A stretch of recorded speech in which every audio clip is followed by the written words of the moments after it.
Welcome to Circular Firing Squad. I'm Marty Gensius, a counseling faculty at Kent State University and host for Circular Firing Squad. We've got 3 members, that means 6 questions, and 3 answers for each question.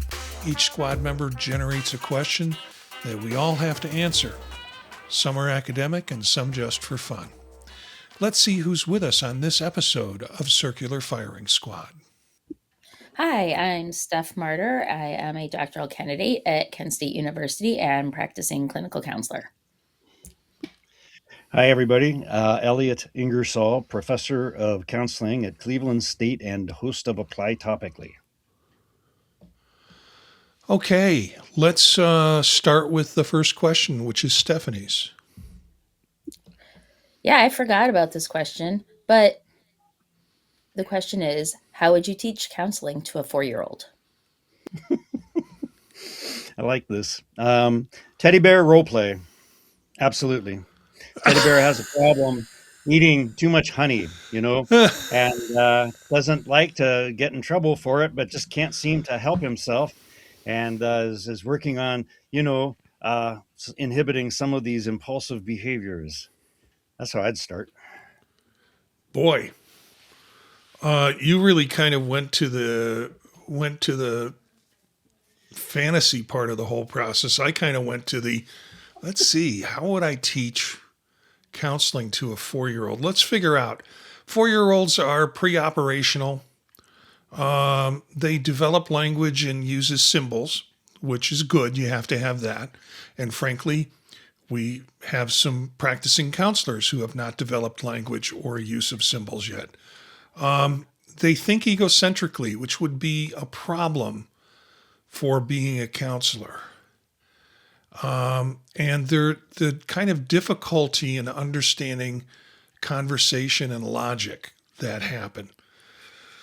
I felt that this is kind of an impossible task for them, unless they were doing cognitive behavioral therapy and couldn't follow the sheets. Other than that, and I'm not even sure that would be possible for them until they move to a concrete operational stage, thinking about concrete events and understanding, conversation and things like that. So I just don't know how to go about teaching counseling to a 4-year-old. Can you teach them things like empathy? Can you teach them things like transparency? Well, in some cases, 4-year-olds are more transparent than adults in a lot of ways. But how do you get them to kind of use that as a system? I haven't figured that one out. So it's back to you, Steph. And just for the record, I wasn't fantasy. That's exactly what I would do. I would do a teddy bear role play. Okay, I get that. Yeah, that was my son and I used to have we used to read stories before bedtime, but it turned into an internet book show, and all of his stuffed animals would take part in the show, and there'd be commentary on character development. And I realized that you can go pretty far with stuffed animals. So I guess now that I heard y'all responses to this, lots of different possible answers. But the first thing is I kind of say like, hey, they just help people with feelings. Counselors, to kind of say that's what a counselor is. But to teach them counseling, I think sometimes it's not trying to teach it as like a lesson. It's just blopping it in throughout life, perhaps, when I at least teach techniques. And I'm speaking more to one 4-year-old in particular, the one that I feel like could handle it. I wouldn't try to teach too much about counseling. Well, I guess that's not true. Maybe it's good to try. Sorry, brainstorming happening here. But here are feelings. Everyone has feelings. People's brains might experience feelings differently. The problem is that when I was trying to say that one time to my daughter, and, I was like, oh, that's some big feelings you had there. And she said, yeah. And I was like, Mom had some trouble when she was younger controlling her big feelings. And Nora says, oh, why? And I say, well, everyone has feelings, but feelings with brains like ours. And then she interrupts me and says, but, mom, tell your friends I'm shaking my butt. So that's as far as I got.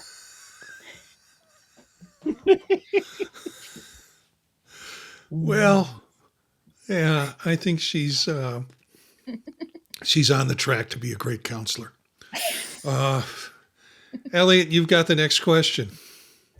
Okay. If you were to buy a holiday gift for your university president, what would it be? You know, I like our university president. He's a nice guy. He's cordial. He's polite. He seems interested when you have something to say to him. And so this is by no means a dismissal of our president. Our provost, I think, needs some work. Our provost kind of make this happen now. Why? Make it happen now. There doesn't seem to be any performative logic in that, and it feels a little bit like kabuki theater. So, but our president, all I could think of, I wish he had more courage, sort of like in The Wizard of Oz. And by courage, I mean addressing the problems with the state legislature and the board of regents who keep pushing these undemocratic, uneducative processes on university systems. And the danger of pushing back is, oh, we're going to lose a lot of money. Well, once they come to you for the payoff, they will return for the next payoff. So you can never get out of that system of them squeezing you for whatever they want you to do. And so a little bit more courage to fight back. And again, I really like the guy. He's a very nice, cordial guy. But I imagine he's under some great pressure trying to maintain some sanity within the university and at the same time having to respond to the crazy stuff that's coming out of Ohio legislatures. So that's my answer. It's funny because my initial thought was somewhere along that same line where it would be um, maybe like a framed Excel sheet of my monthly expenses. And so they can look at that when determining how much they want to pay people to work there, um, just to see what's keeping up. So that's kind of, it's not, I'm not trying to be, because I don't know the president. So excuse me, Mr. President, because this is not personal. It's just my feeling as far as Morby, you are a symbol at the moment of the university system. Um, and so just to kind of give a dose of reality out there for what, you know, for people who want to do things. And then also, um, you know, also though, I might want to give like a nice poinsettia because, maybe you want to give me a job sometime in the future too. So I don't know. It's kind of dual. No, these are good answers. And yeah, like Marty, I get on with our president and things we've been doing much better. What I would give her is 12 avoid being criticized cards when dealing with faculty. So 12 times she can have dialogue with faculty, hear feedback, hear ideas, but not be criticized and know going in, it's not going to be soft walls, but it'll be meaningful dialogue without the snarkiness. Because I think the snarkiness gets in the way. We'll go to my question, which is what obligations that the university holds as traditions should they just drop at this point? So my answer here ties in kind of to the last answers that I was giving, in that, it was kind of at a certain point where it really stood out to me when we got the giving day or giving Tuesday or whatever, and the university announced how much money they received for giving Tuesday, and knowing how little of that money would be going to people who have a genuine interest in, you know, keeping different parts of the university going, or maybe schools that aren't as lucrative for the university, or where is it going overall, or to whose salaries. I don't know, but I don't know if it I don't know, it seemed kind of off. Like they didn't read the room with that one. That's what it felt like to see that. Boy, I Elliot? got to piggyback on that one. You ain't kidding. I'll tell you that for nothing. I remember, I think I came back from sabbatical and all of a sudden everyone's like, Giving Tuesday, Giving Tuesday, Giving Tuesday. And I'm like, what in the name of heaven are you talking about? They're talking about it like it's Christmas, like everyone should know about it.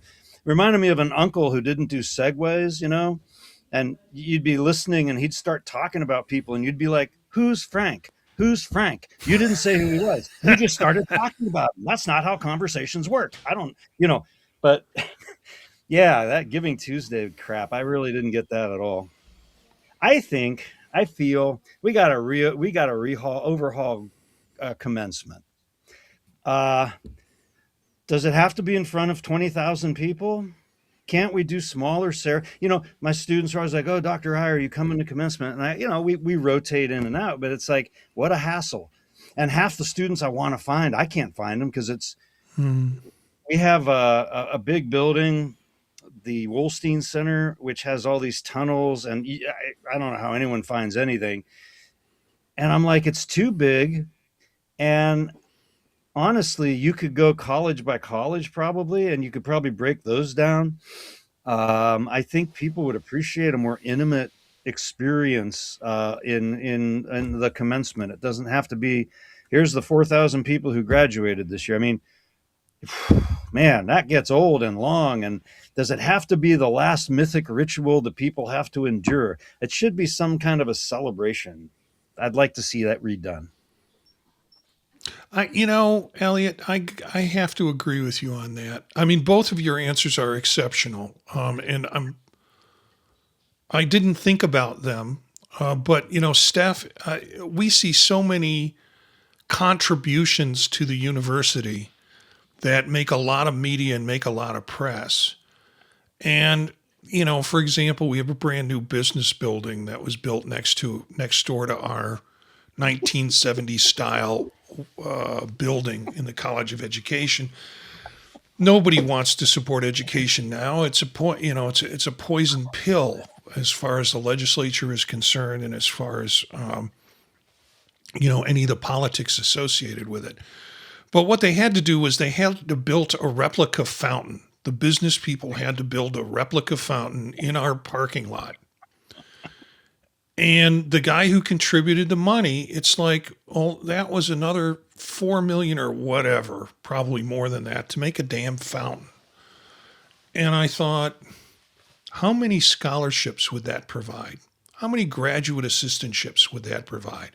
If I had that kind of dough, I would not be dumping it on fountains right now. I would be, having scholarships at the university for students who are in good need, legitimate need considering the cost of education. But no, we've got a fountain, which I plan to put Mr. Bubble in someday.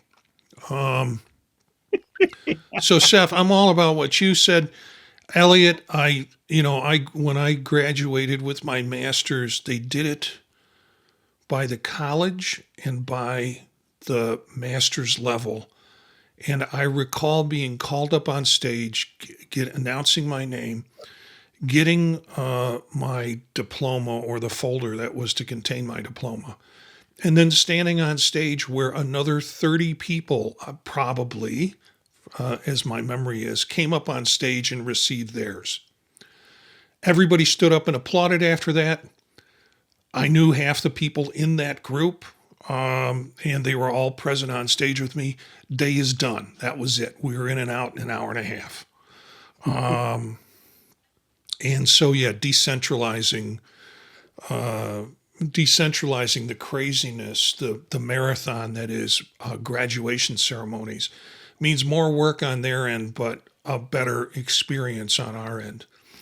Mine would be very simple. The obligation of a beginning semester college-wide meeting,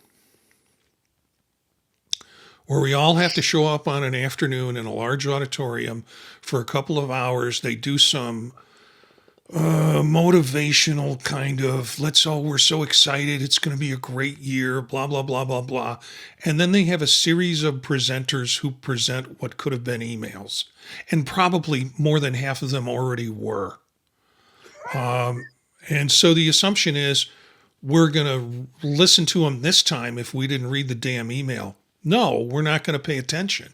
We're going to be working on getting ready for the beginning of the semester because as instructors, we have a lot of work to do to prep for classes and taking an afternoon off so we can all have an ice cream social and learn about stuff that our emails have already told us about.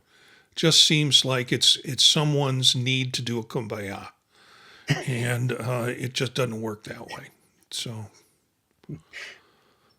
yeah. I gotta piggyback on your building situation, Marty.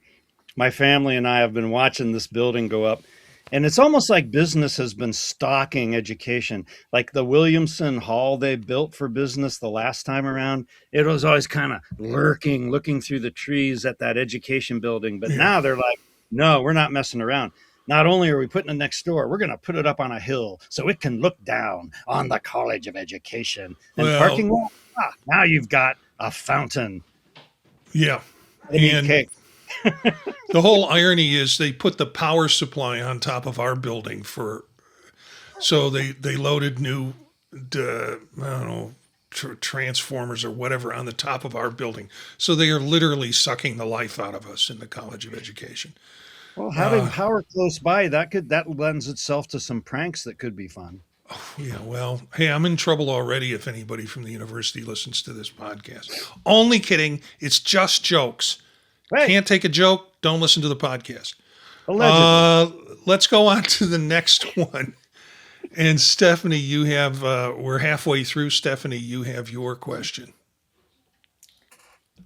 How do we navigate having more expectations in life, but less time and energy for things? Well, I think is get the joke. Get the joke. It's one of the funniest things in the world. I myself have a theory. So like you say, time is the space created by our lives. And as our little space unwinds, it's like a spring. It goes faster and faster and faster.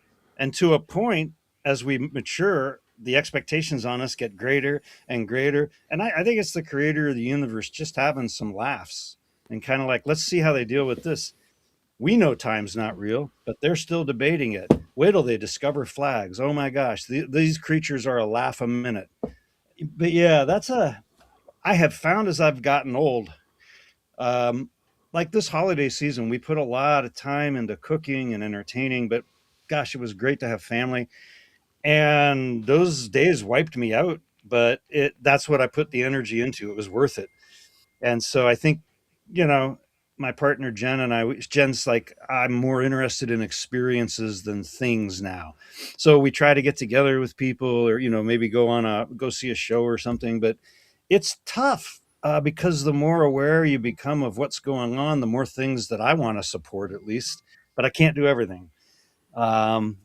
And the apparent finitude of life, I think, is what makes a lot of the meaning for me.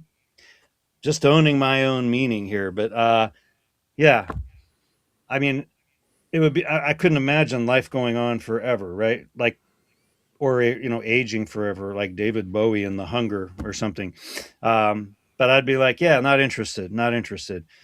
But I feel very keenly the need to prioritize what's important to me now because I do understand the finitude of my own existence. And that has really opened up and freed me up to do some things like get back into theater and stuff like that. So I guess that's my solution to it. But I hear you. It's vexing. Yeah, I think it's a great question. And I had a hard time figuring out how to answer this thing. I don't think we do have more expectations and obligations in life. People used to ask me, how do I get so much done? And my response typically has been, I don't do a very good job at it. That if I'm trying to do something perfect, then I won't get as much done. But if I do enough to make it happen, then I feel successful. But things have really spun out of control in terms of expectations, particularly in higher education. We used to just be responsible for teaching our classes, doing our research, and now there's a whole, somebody shook up the snow globe and we have to put the flakes back where they belong, um, in a different way, you know. So I think what I'm doing as I get older is, am I getting getting a little more tired? Yeah. So I'm not getting as much done maybe as I could have if I was younger, and I'm also feeling less attached to doing stuff that's not meaningful to me, and that makes the expectations and the things that I sign up for lesser to do. It's sort of like, does this really matter? I mean, one of the first, do I need to write another book? Hell no. It doesn't matter. It just doesn't matter. It just doesn't matter. Yeah, we're going back to Meatballs, the movie. Yeah, it sort of feels like things matter less and less, and I get to focus on stuff that I find more enjoyment in doing and things that feel a little bit more meaningful to me and closer to who I am. So, is that a problem or is that progress for me? Hard to say. Hard to say. Hey, little self promotion here. I'll bring it up again, but we have an indoor Kent Farmers Market, Haymaker Farmers Market, and two bands I'm in will be playing there February 14th and 21st. Hannah and the Patriarchy on the 14th, and Galgosi and Ingersoll on the 21st. Speaking of things one loves. Thanks for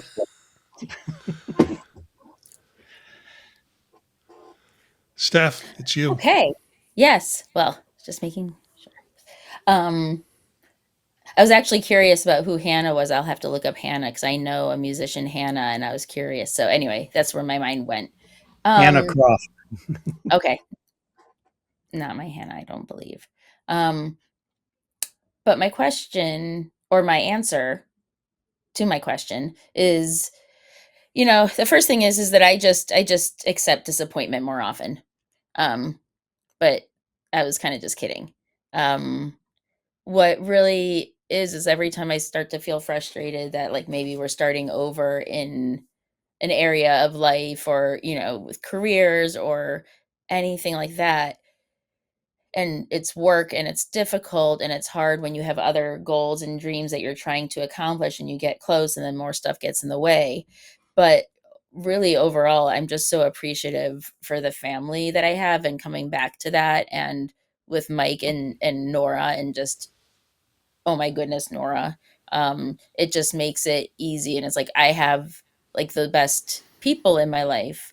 Um and including my parents too, and um that's really great because I have friends that might be going through other types of stirrups in their lives with more personal notes and things happening, and you know I can feel frustrated and I can feel like, oh my gosh, I have so much to do, but I can kind of take a step back and be like, okay, but at least I'm doing it with and for people that I care about deeply and love, and that we're all working together, family. I don't know. It just makes it easier.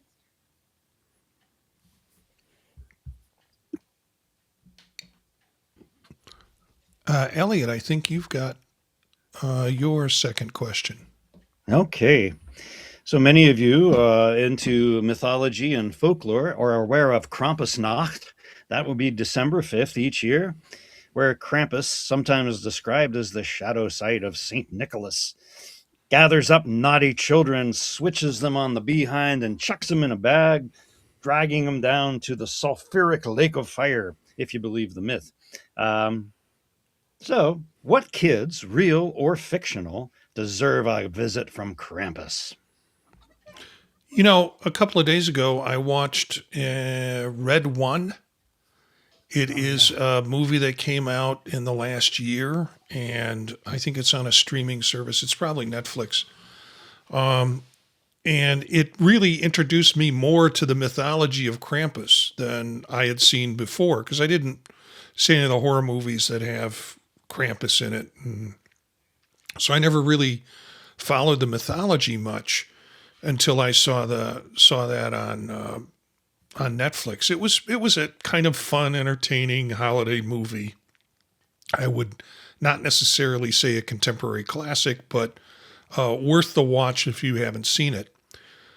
The thing that I've always felt that about kids is kids are really a reflection of the adults who raise them. And I've been around some miserable kids or kids that make me miserable. And when I watch the adults interact with them, I understand why those kids make me miserable.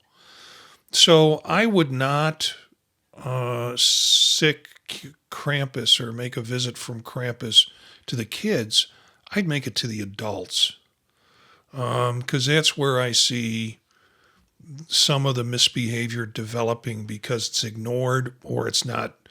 There's not a discipline behind it, or they haven't come up with a to also support adults. I think parents who haven't had a good upbringing around how to discipline, how they were disciplined, also don't come in with tools on how to discipline their kids. So, you have to have a little forgiveness for them that they have very limited strategies. Spanking is one, but that stops working after a while. So yeah, that was my thoughts about this, that it really Krampus should visit the adults, or maybe the adults' parents. It could go on forever, But every year, December 5th, Krampus can make whatever decisions he wants to in terms of who he visits. But I don't wouldn't place it on the kids first off. Well, okay, so I'll go easy there. Yeah. So I won't list any real kids that are in our lives at the moment. But there is this kid, I think it's universally felt pretty much in the Final Destination franchise. In the most recent Final Destination film, there's this kid, and I think this goes back to one of your questions, Marty, even though this is like a 10 or 12-year-old kid and not a baby, you want to smack him. He is just doing all the wrong things and making all the bad choices and laughing and kind of just jump, just testing everything so much and just throwing pennies off a really high building. And when he's told that could hurt someone, he's like, oh, okay. And then he'll just continue throwing the pennies off. And that his penny throwing just leads to a whole lot of stuff. But anyway, that kid. So if you know, you know. I think Elliott knows. Yeah, the kid from Final Destination 6. I think the Bloodlines. Definitely the Bloodlines one. Yeah, that's a very good one. That's a perfect one, actually. I was looking more historical on this. I'm a big fan of Dennis the Menace comics, and Hank Ketchum, he had this whole team of writers and illustrators, and he would do things like Dennis the Menace goes to Paris, and then you would learn a little bit about the history of France. I'm not saying it rivaled my history minor at university, but they would go to oddities in the States, like that place in Oregon where the gravity seems to work differently.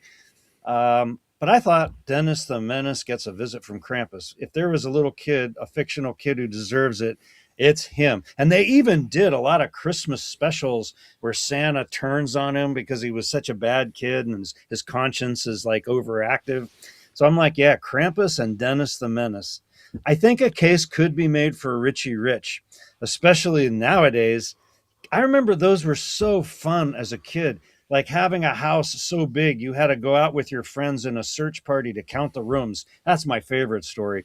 But the gluttonous consumerism and the acquisition of wealth. Now I think that would be another comic book character who might be taken to the cleaners or to Krampus, or it could be to the Krampus cleaners. That could be really ugly. See, I disagree with you about Dennis. Dennis was, I mean, he got into trouble. He was impish. His curiosity and his chutzpah kind of took over in some cases. But generally, he had a good heart. So I kind of I got trouble with sending Krampus to Dennis the Menace. He's not evil. He's not an evil kid.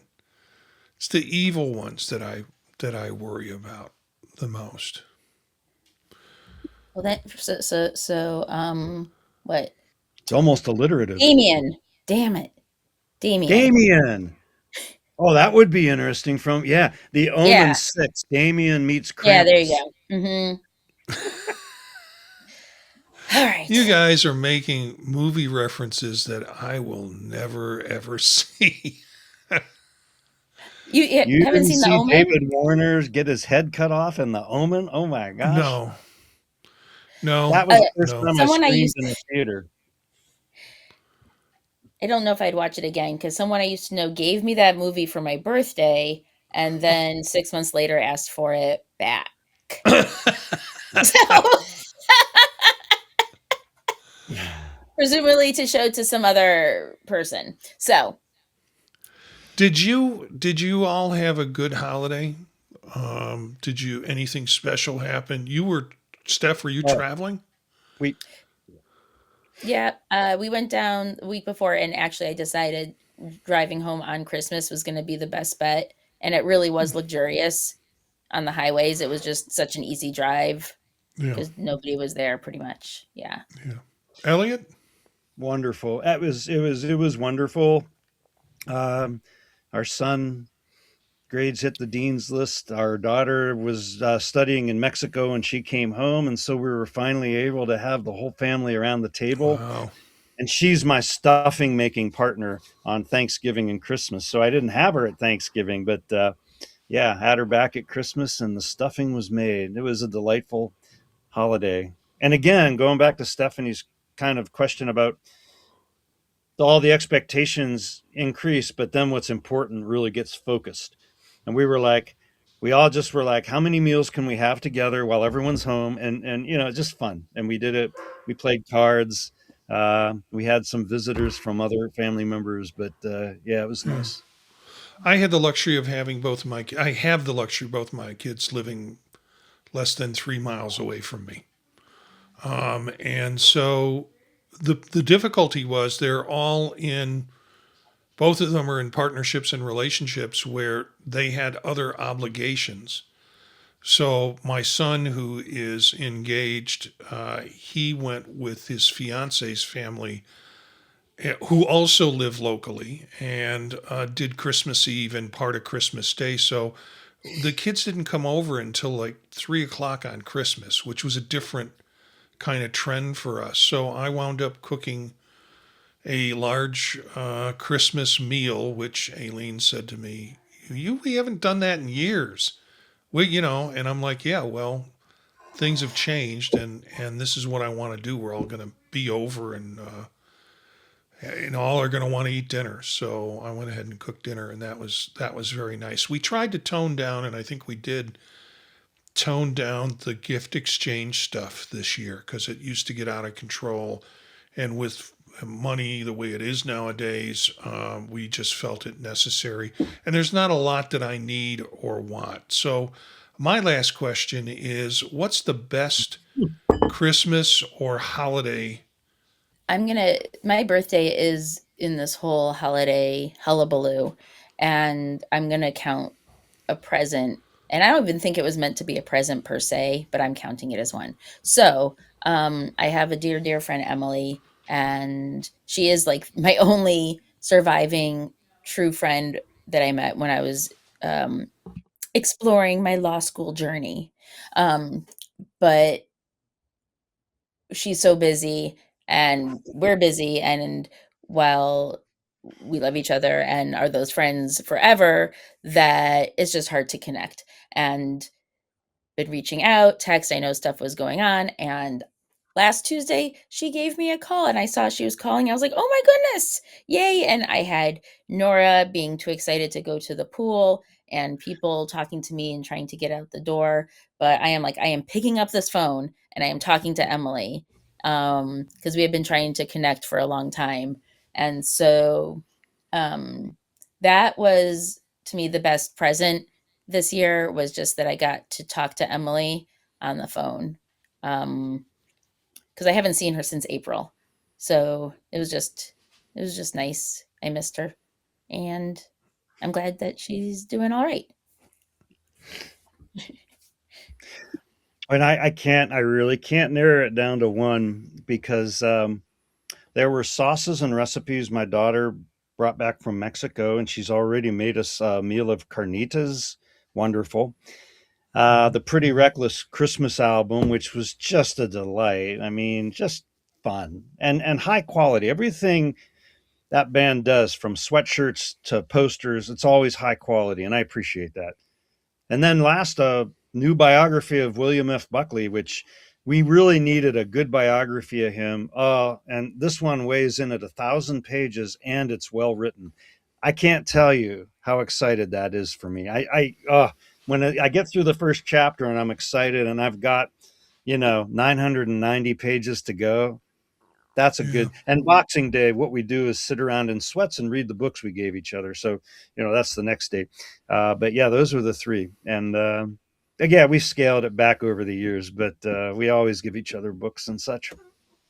Although I probably disagree with William F. Buckley's politics, his ability to use language, and I don't know if that's captured in the book or not, is just incredible. He was one of It the most. is 100%, Marty, and that's the thing. He was like one of my first intellectual crushes, because and he's not. You can't imitate him, but he was so unique. And yeah, his facility with language, and they really lean into it in a nice way. But they also give you the stuff that wasn't as complimentary. Like every other book on him has been more hagiography, but this is balanced.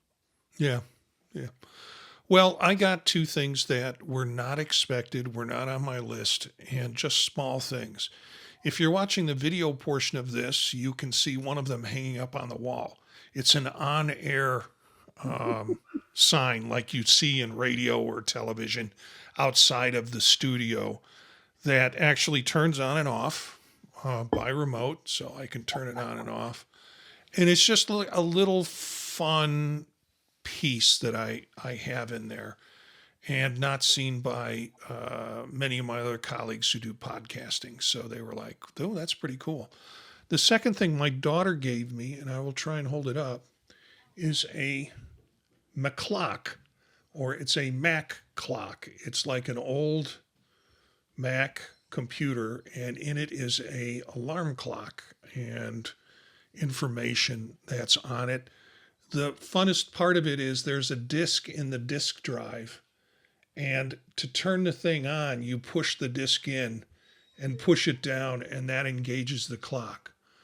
Or you can take the thing out, and that shuts the clock off. However, it keeps running in the background. So I can turn it on and turn it off when I want. But it sits on my desktop now with a bunch of other memorabilia, Buddha, Chicago Cubs dirt from their win in 1926 from the field where they won the World Series. So all of that was kind of fun little stuff for Christmas. Last final shot question is a movie or show suggestion that you can pass along. Well, it's not fair because the only show I watched was your suggestion from about a month ago. Um, 'Cause I Pluribus? just finished Pluribus. I So am behind on I know, Pluribus, so I know. See, I can't. And now I'm frustrated that I can't even talk to you. Where I was kind of like counting on being able to talk about it with you.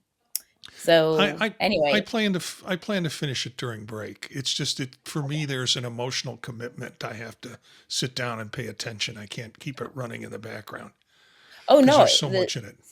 same for me. I didn't get to watch any of it while I was at Hilton Head just because there was just no time to sit and watch. But I wake up early and I have my coffee, and if before Nora walks upstairs, I'm watching it when it's quiet.